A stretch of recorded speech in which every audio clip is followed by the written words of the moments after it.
Hi friends, my name's Jessica and I'm a second-year doctoral student studying nursing practice. So in today's video, we're going to be talking about imposter syndrome. And this video goes along with another video that I have about being a new grad nurse and feeling imposter syndrome. Today's video, we're going to talk about what imposter syndrome is. And essentially it is doubting yourself and feeling like a fraud. There are different types of imposter syndrome. So let's go through them so we can identify what one we may be feeling and how we can combat this. So the first pattern of imposter syndrome is something called the perfectionist. And essentially what this is this type of imposter syndrome person has very high expectations of themselves. And what this translates to is they can do 99% of the goals that they want or the things that they want, but they'll still feel like a failure because they didn't do everything that they wanted and it wasn't done to that 100% standard. It's kind of like a 94 is an A and a 100's an A. For the perfectionist, a 94 is not 100. The next pattern of imposter syndrome is called the expert. So for the expert, they feel like they need to know every piece of information before they start something.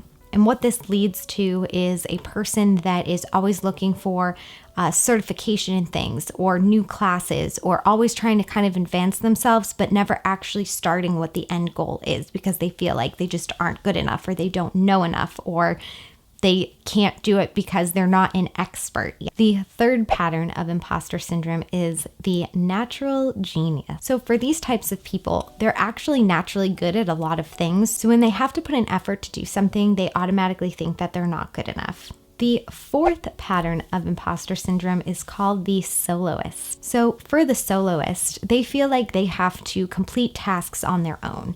They do not like asking people for help. And if they do need help with something, it makes them feel like they're not good enough or they're incapable. The fifth pattern of imposter syndrome is called the Superman.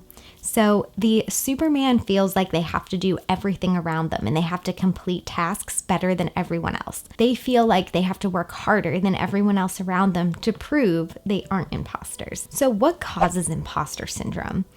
Well, it can be a mixture of things. It can be personality traits like anxiety and perfectionism, or it can be family dynamics, or it can be environmental. Okay, so how do we overcome imposter syndrome? The first thing we can do is to observe our thoughts, but not engage in them. We can acknowledge that we're having this feeling, that we're feeling like a failure, or we're feeling like we're an imposter, but that doesn't mean that we need to act on it, and that doesn't mean that we need to believe it. We can acknowledge that it's there, and we can let it go. The second technique we can use to overcome imposter syndrome is to know that it's okay to ask for help, because when we don't ask for help, we actually slow the team down.